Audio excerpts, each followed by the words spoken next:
L'Égypte, le puits, l'eau vive. Soyez donc les bienvenus pour cette nouvelle soirée de l'école biblique de Rouen, où pour nous préparer à ce nouveau dimanche de Carême, nous avons donc lu le livre de l'Exode et l'évangile de la Samaritaine. Je vais donc décliner en 3 points, 3 chapitres tels qu'ils sont annoncés ce soir. L'Égypte, premier chapitre, deuxième chapitre, le puits, et troisième chapitre, l'eau vive. Et pour ceux qui me connaissez, vous savez qu'à chaque fois ça décline, c'est-à-dire que je suis plus long sur le premier chapitre, un peu plus court sur le deuxième, et quand je vois que vous fatiguez, et moi aussi, je réduis le troisième en espérant que 1 plus 2 permettent d'arriver facilement à 3 et qu'on ne soit pas tous complètement perdus. Premier chapitre donc, l'Égypte. Avec l'Égypte, dans la Bible, nous avons une histoire qui est culturellement, mondialement connue, qui est l'histoire de ce prince d'Égypte. Et si on ne connaît pas l'histoire du prince d'Égypte, nous sommes nombreux à avoir entendu parler de Moïse et de cet homme donc, qui, avec son bâton, va ouvrir la mer en deux pour permettre qu'un peuple, ce peuple des Hébreux, puisse être libéré de l'influence et du pouvoir de Pharaon. Donc, cette première introduction me permet de vous dire que, effectivement, nous sommes ici dans ce livre de l'Exode avec un récit très ancien face à une Égypte toujours mystérieuse. Et soyons bien au clair, je ne veux pas m'apporter les foudres de l'Égypte politique actuelle, je parle de l'Égypte biblique. Soyons bien clairs, mon propos n'est pas un propos politique, parce que sinon, tout ce que je vais dire contre l'Égypte ce soir pourrait effectivement être terrible. Donc on est vraiment clairement dans la symbolique de l'Égypte. Et quelle est cette symbolique de l'Égypte ? Eh bien, c'est que si vous traduisez Égypte en hébreu, ça se dit Mitzraïm, et Mitzraïm, la racine hébraïque très ancienne de ce nom, Tsour, c'est ennemi. Nous sommes donc dans un contexte biblique immédiatement compris par ceux qui parlent l'hébreu, que, eh bien, à chaque fois qu'on dit Égypte, on dit en gros l'ennemi, ou même les ennemis. Mais retenons l'ennemi. Et pourquoi est-ce que c'est un ennemi, l'Égypte ? Eh bien, parce que c'est un ennemi d'abord très ancien. Il est ancien par son histoire. Et l'histoire de l'Égypte, pour le coup géopolitique, telle que nous la connaissons aujourd'hui, vous savez qu'elle remonte à peu près moins 3000 avant Jésus-Christ, avec dans ce moins 3000 avant Jésus-Christ une organisation déjà très puissante, une organisation politique, administrative, d'organisation de l'État extrêmement forte. Mais ce que nous voyons dans la Bible, et notamment dans tous les 5 premiers livres de la Bible, donc la Torah, ou le Pentateuque en hébreu, eh bien, c'est que cet ennemi n'est pas que territorial, voire même n'est pas d'abord territorial. C'est un ennemi spirituel, parce que l'Égypte est polythéiste, elle croit en plusieurs dieux.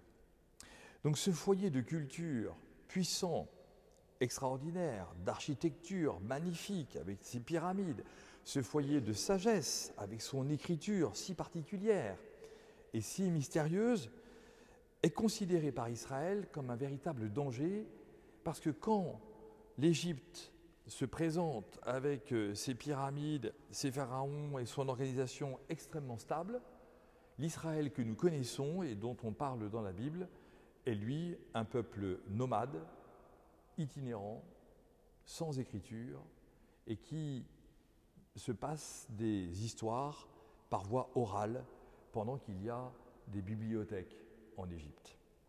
Donc, on est effectivement dans un contexte, si on veut le comprendre, presque de David et Goliath, d'un tout petit, fragile, avec un immense, extrêmement puissant.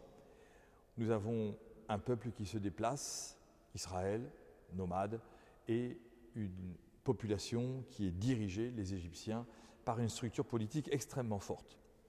Donc, nous sommes ici liés à comprendre qu'il y a des dominations très très fortes au sein de cette histoire. Et c'est ici que les choses se compliquent. Parce que nous connaissons assez bien l'histoire de l'Égypte dans sa dynamique historique. Et ce que nous savons, c'est que entre le début du 3e millénaire et notre ère juste chrétienne, il y a 3 très grandes périodes de domination territoriale complète ou partielle de la Palestine actuelle. Ces 3 temps de domination vont en gros de 2000 à moins 1700, de moins 1500 à moins 1000 et de moins 304 à moins 197. Donc c'est très très long. Or, quand on cherche l'origine de cette histoire de Moïse qui traverse la mer, qui est à la tête d'un peuple lui-même esclave en Égypte, eh bien, c'est là que ça se complique. Parce qu'on date la période biblique de la sortie d'Égypte de moins 1200. Or, avec ce que je viens de vous dire, moins 1200, c'est exactement une des 3 périodes de domination complète de l'Israël actuel, de la Palestine actuelle, par les Égyptiens. Ça veut dire qu'il y a des Égyptiens partout.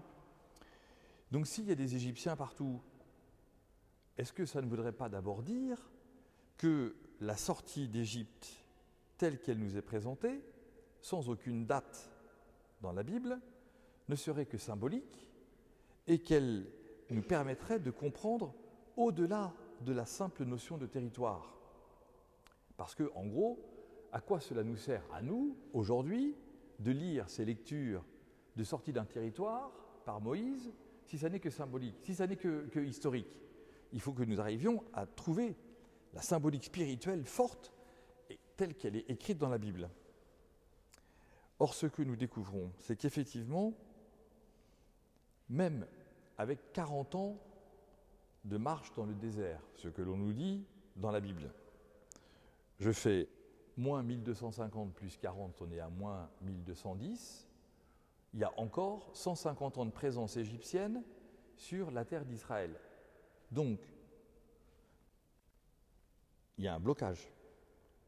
Outre que le fait que si on veut faire un peu de géographie, si on prend aujourd'hui la distance entre Le Caire et Jérusalem, ça fait 423 km. Alors 423 km en 40 ans, ça fait 10 km par an. Le 10 km par an, par exemple, c'est depuis à peu près ici jusqu'à à peine un peu plus loin que Saint-Étienne-du-Rouvray, que Google Maps nous indique pouvoir faire en 1h45. C'est donc que la question du 40 ans est une question bien plus, elle aussi, symbolique que réelle. Et que nous savons qu'à l'intérieur de ces 40 ans, il y a pour le coup la question d'une maturité. Qu'est-ce qu'un homme à 40 ans? Sachant que la Bible nous dit, à 40 ans, effectivement, tu es dans la force de ta vie parce que peut-être que tu iras jusqu'à 70 ans, et la Bible continue, 80 pour les plus vigoureux.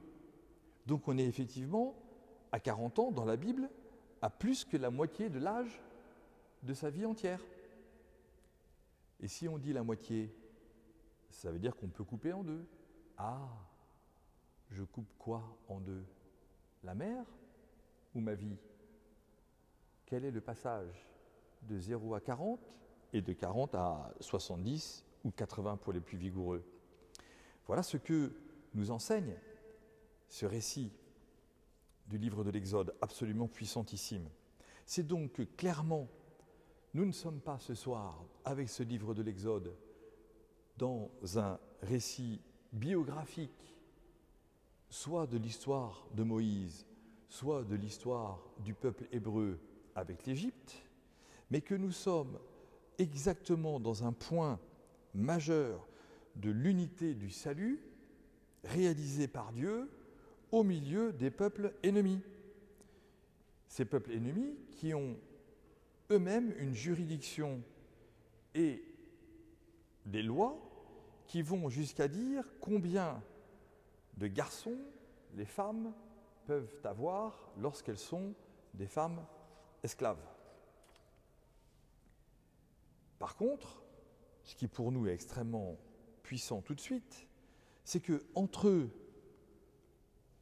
en gros le Caire et Jérusalem, il y a un désert. Il y a un grand désert. Et que la symbolique du désert, pour l'humanité entière, c'est que le traverser, c'est complexe. Et que le traverser signifie un véritable combat. Il y a des peuples du désert, et puis il y en a d'autres qui ne sont pas peuples du désert et qui vont se faire aider par les peuples du désert pour traverser le désert. Nous avons entendu, il n'y a pas très longtemps, au début du carême, Jésus qui, immédiatement après son baptême, est poussé au désert. Immédiatement après son baptême. Le baptême par Jean le Baptiste, le baptême avec de l'eau, et c'est comme si Jésus, en ayant passé l'eau, exactement comme Moïse passe l'eau avec la mer, va au désert, comme Moïse fait rentrer le peuple tout entier dans le désert. C'est donc que la foi nous permet de lutter contre les tentations. C'est donc que la foi ne va pas empêcher que nous ayons des tentations.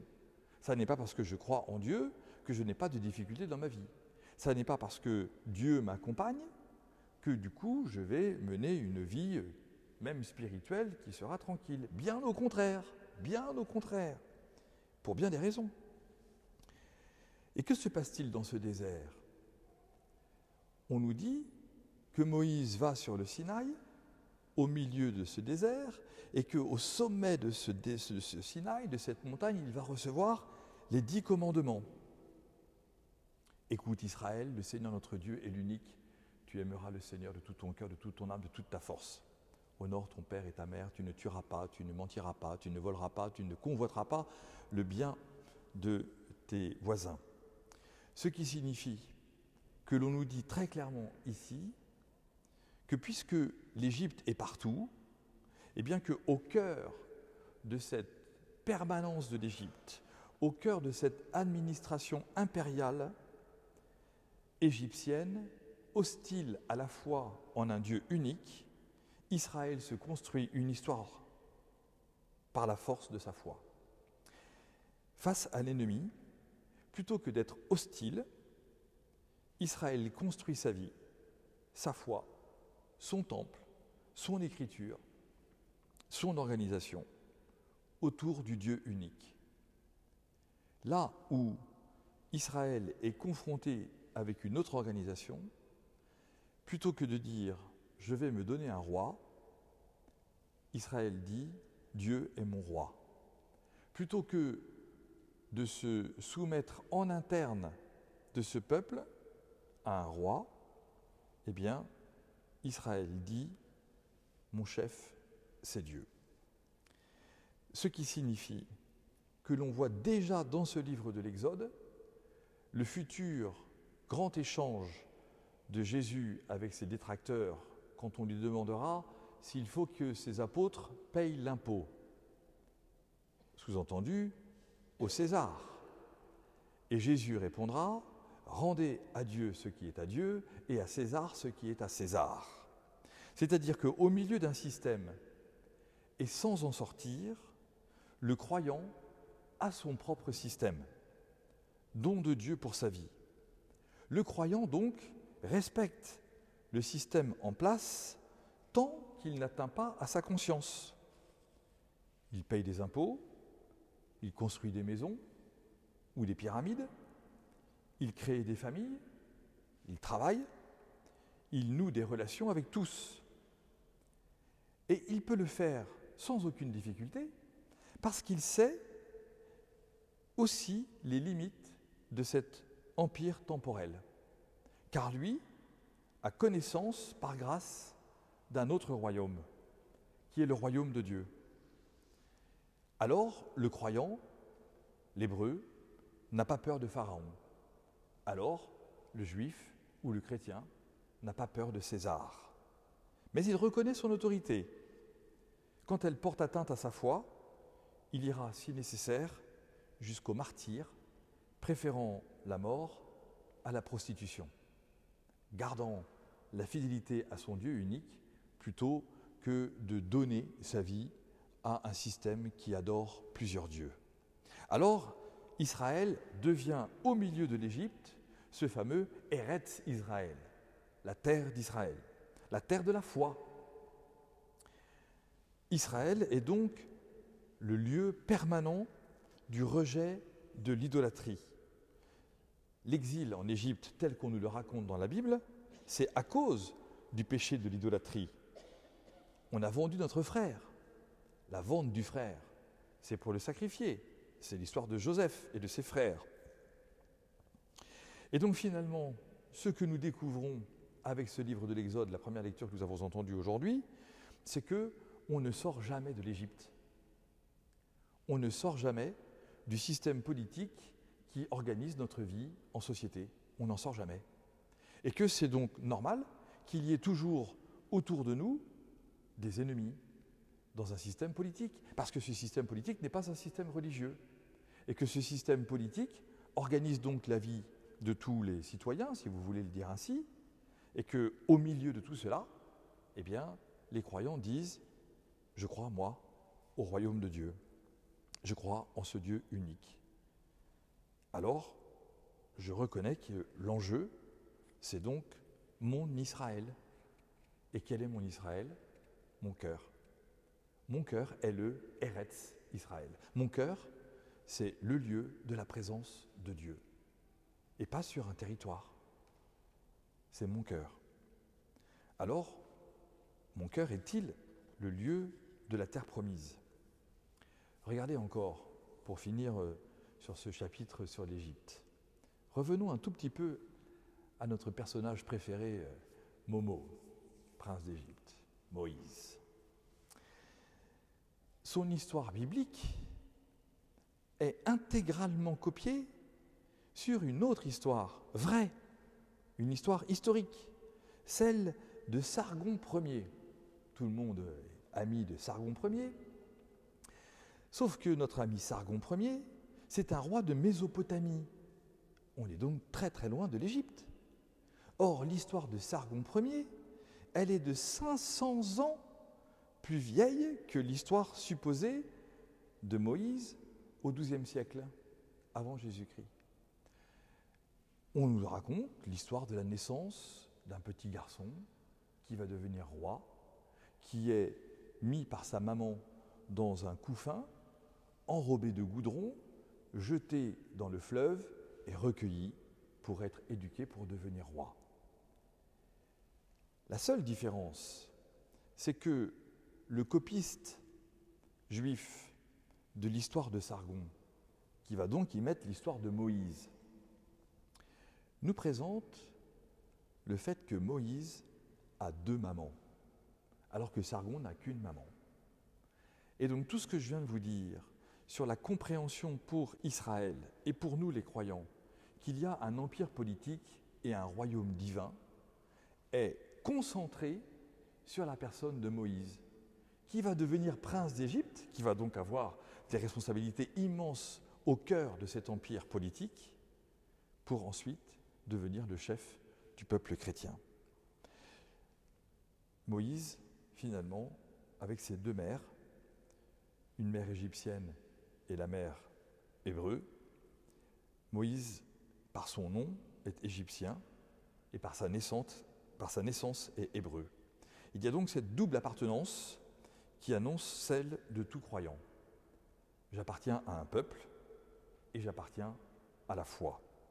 Voici donc la double maternité, le double engendrement qui vont toujours, dans toutes les histoires bibliques et dans toutes nos histoires à nous, provoquer des déchirures, provoquer des grandes souffrances. Est-ce que j'aime mon pays ? Comment je m'y engage quand mon pays aujourd'hui semble s'éloigner radicalement du nom de Dieu, de ses racines chrétiennes, pour ne parler que de la France aujourd'hui ? Comment suis-je français catholique ? Est-ce que je suis d'abord catholique puis français ? Est-ce que finalement je vais d'abord faire grandir le royaume de Dieu en oubliant le système politique démocratique dans lequel nous vivons et qui est une république par sa cinquième constitution? Est-ce que je vote ou est-ce que je ne vote pas? Est-ce que parce que les choix politiques qui sont présentés aujourd'hui sont contraires à ma foi, je décide de ne plus voter? Mais alors est-ce que je suis encore un citoyen? Vous voyez, ces questions sont issues de notre ami Moïse, de ce double engendrement, de ce double questionnement si antique et si puissant que les Hébreux n'ont pas eu peur de le présenter ainsi, en disant « Moïse a deux mères ». Alors, nous comprenons pourquoi il y a en nous, aujourd'hui encore, des déchirures entre notre appartenance à un système politique et à un royaume divin. Il y a toujours le drame de ses frères. Et le drame de ses frères, dans le 2e chapitre du livre de l'Exode, on nous présente précisément le fait que Moïse, à la fin de la journée, va vers ses frères. Et au moment où il va vers ses frères, il croise un Égyptien qui est en train de battre un Hébreu. Il tue l'Égyptien, il cache le corps, puis il avance un petit peu, il va vers ses frères, et il voit deux Hébreux qui sont en train de se taper dessus. Il essaie de les séparer pour qu'ils puissent faire la paix, et l'un des deux dit « Qu'est-ce que tu vas faire de nous? Nous t'avons bien vu, tu as tué l'Égyptien. Qu'est-ce que tu vas faire? Tu vas aussi tuer l'un de nous deux ?» Et là, drame absolu, début de la vie politico-spirituelle de Moïse, il quitte l'Égypte et il va au désert.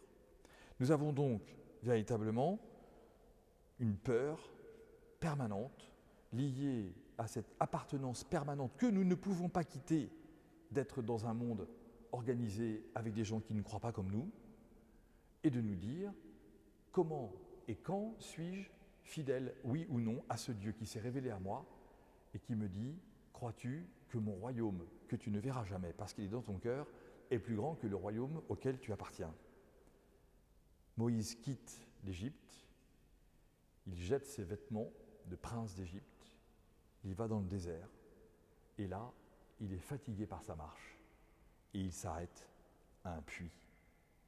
2e chapitre de ce soir. Il va aider les filles de Jéthro à donner à boire aux bêtes. Parce que les puits de l'époque, dans le désert tel que nous les connaissons, il n'y en a plus aujourd'hui ces puits-là en Orient, mais ils existent encore en Afrique. Ces puits ne sont pas du tout des puits comme on les voit avec des margelles où on va mettre un tréteau pour faire glisser un seau. Ces puits sont en fait des espèces d'immenses cuves avec des escaliers comme en entonnoir qui descendent au fur et à mesure pour aller chercher au plus profond l'eau, parce qu'on est dans le désert et que l'eau n'est pas à fleur de terre. Il faut donc beaucoup creuser. Et comme la roche n'est pas stable et qu'on est avec du sable, eh bien, il faut donc creuser des entonnoirs absolument immenses en hauteur pour aller en profondeur trouver l'eau. Et donc quand Moïse, bien qu'il soit fatigué, va aider les filles de Jéthro, en fait, il va descendre avec elles ces escaliers en colimaçon dans cette grande cuve pour descendre dans les profondeurs de la terre et aller chercher un peu d'eau. Il remonte l'eau, il donne l'eau aux filles de Jéthro. Les filles de Jéthro vont dîner chez leur père le soir, elles racontent l'histoire. On a vu un gars, il nous a aidés. Comment s'appelle ce gars? On ne lui a pas demandé. Allez le chercher. Les filles vont chercher Moïse, qui est toujours à côté du puits, parce qu'il est avec ses déchirures de sa vie, et il ne sait pas quoi faire. Alors, Jéthro, l'étranger, donne à Moïse Sipora, sa fille, pour qu'il puisse se marier. Ce qui signifie que le puits dans la Bible est toujours le lieu de notre violence. Le puits dans la Bible, c'est le puits de notre existence. Le puits dans la Bible, c'est le puits des profondeurs de notre violence, où nous avons creusé, nous avons tourné autour, et nous avons du mal à nous en sortir. On a l'impression, effectivement, que c'est comme un serpentin qui n'a pas de fin. Et voici que, pour sortir de cet engrenage sans fin, de cette descente aux enfers sans fin, nous devons faire alliance avec l'étranger. Il n'y a pas d'autre solution.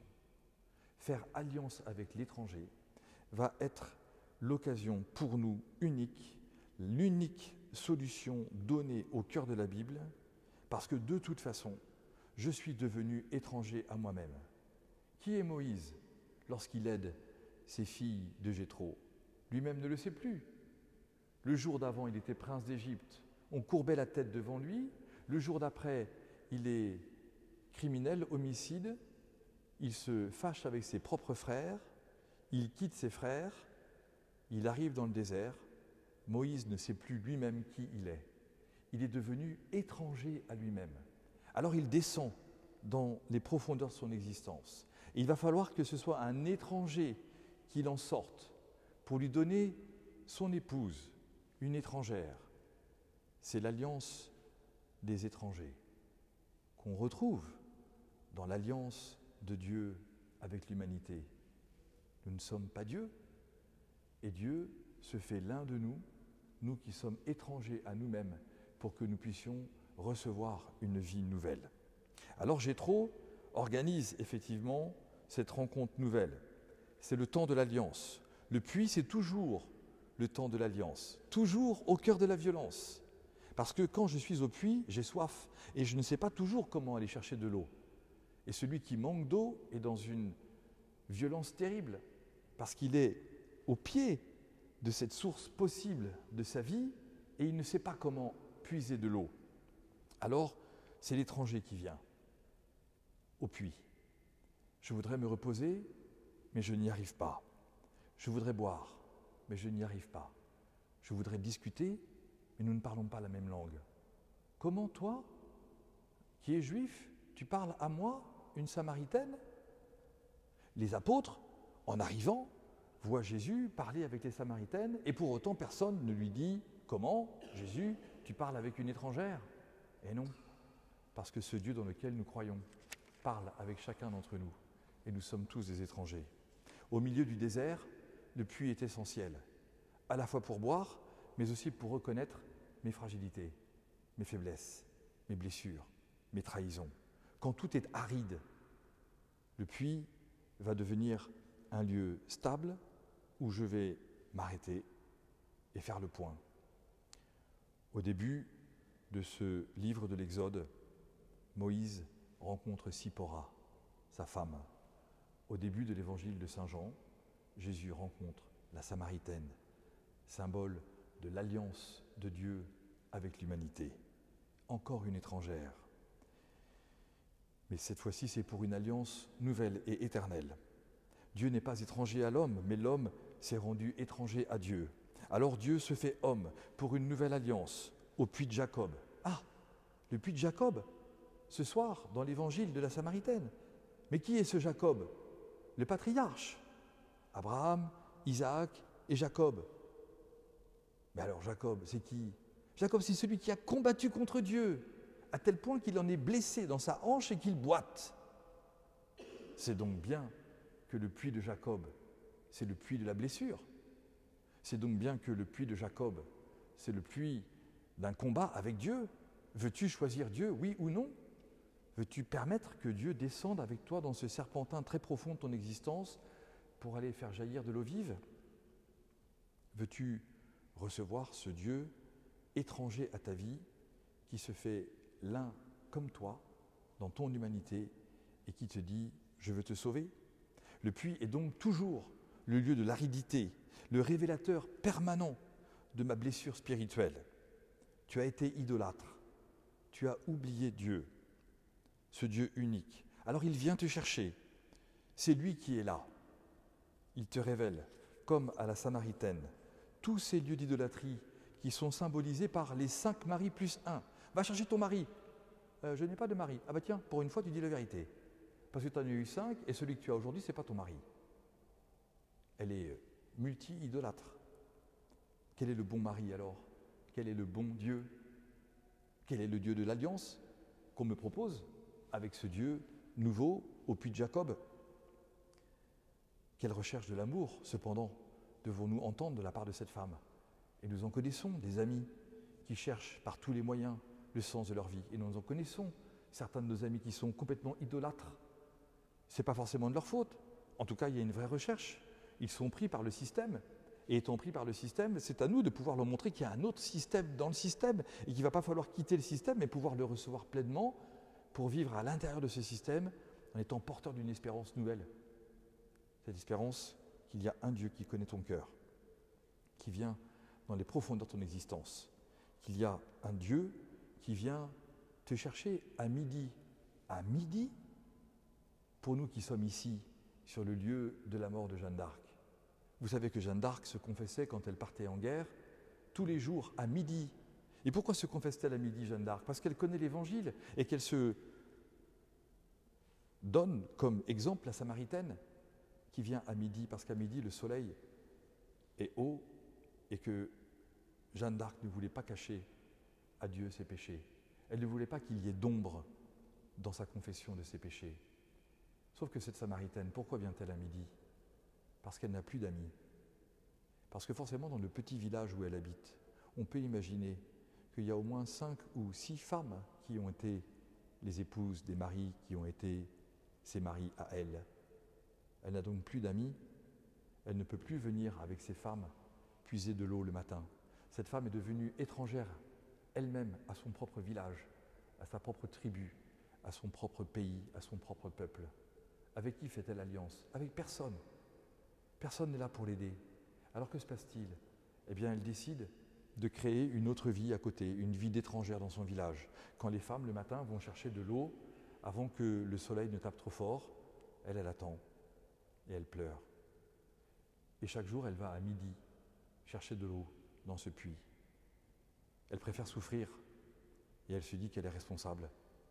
Alors, puisque personne n'est là pour la sauver, eh bien, elle souffre en portant son eau et en ayant un petit peu d'eau chaque jour. Mais l'eau de midi, avec le puits, elle n'est pas très bonne, parce que le soleil a commencé à chauffer cette eau. Et du coup, on développe plein de bactéries, plein de choses mauvaises, et l'eau devient un peu saumâtre. Et puis comme il fait chaud, j'en prends pas beaucoup, parce que je sais que le chemin que je vais devoir faire pour repartir dans ma petite maison est un chemin long et qui sera encore pénible. Voici que l'exercice même de porter de l'eau, qui est pourtant vital, j'ai plus envie de le faire. Je n'ai plus la force, je n'ai plus l'énergie. Je venais à ce puits avant, ce puits de Jacob, et on parlait avec mes amis, et on discutait, et on se reposait. On était au début de la journée, on trouvait des forces, on buvait un verre d'eau, puis on repartait chez nous. Puis voilà que l'histoire a fait que j'ai eu un mari, puis un deuxième, puis un troisième, puis un quatrième, puis un cinquième, et que le sixième aujourd'hui n'est pas mon mari. Alors forcément, je suis détesté, je suis rejeté, je suis l'étrangère à tout, de toutes ces belles histoires qui ont fait mon histoire à moi aussi pendant un moment. Alors je suis fatigué. Et la femme est là à midi. Mais on nous dit que Jésus aussi est fatigué par la marche. Et Jésus s'arrête là. Parce qu'il va encore s'arrêter sur les lieux de la blessure pour cette femme.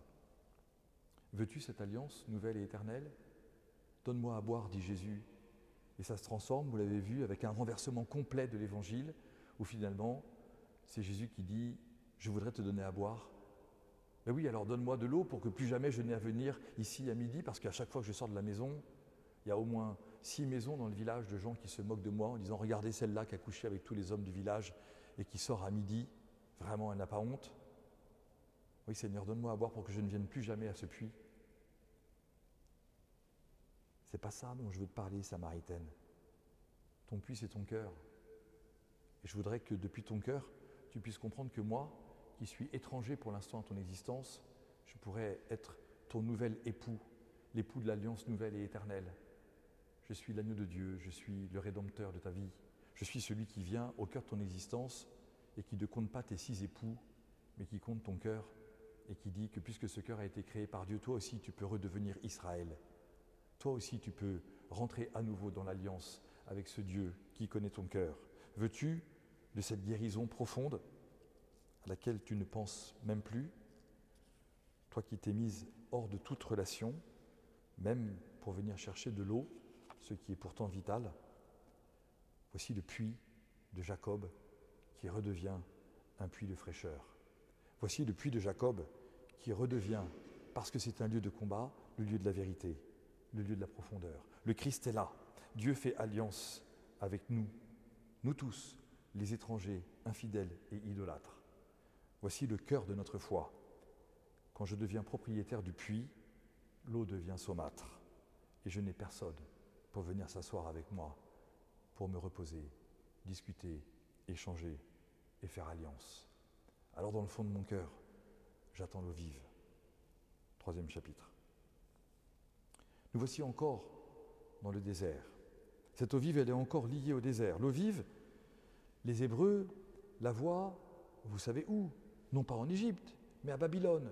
Parce que l'histoire de la Bible, elle a commencé à être écrite à Babylone, au 7e siècle avant Jésus-Christ. Et qu'est-ce que voient les Hébreux quand ils arrivent, les Israéliens quand ils arrivent à Babylone? Les jardins suspendus de Babylone. Ils viennent de traverser quoi? Le désert.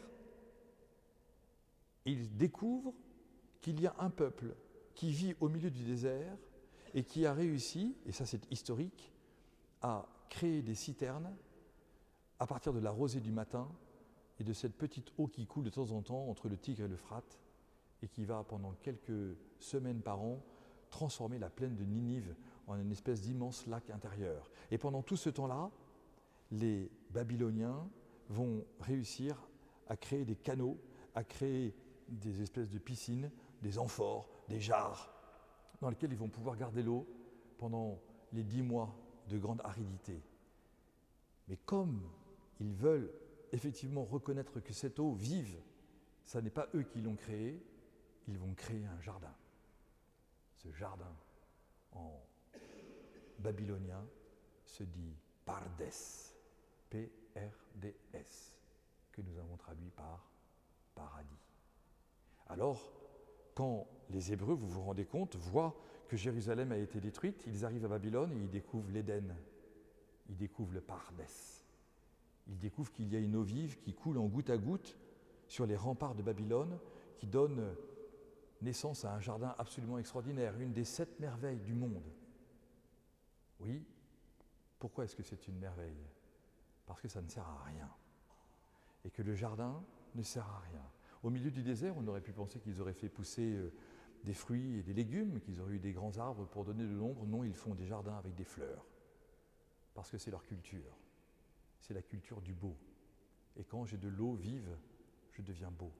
Je suis irrigué par la beauté. Je suis irrigué du profond de mon cœur à vouloir transmettre le beau qui habite mon cœur.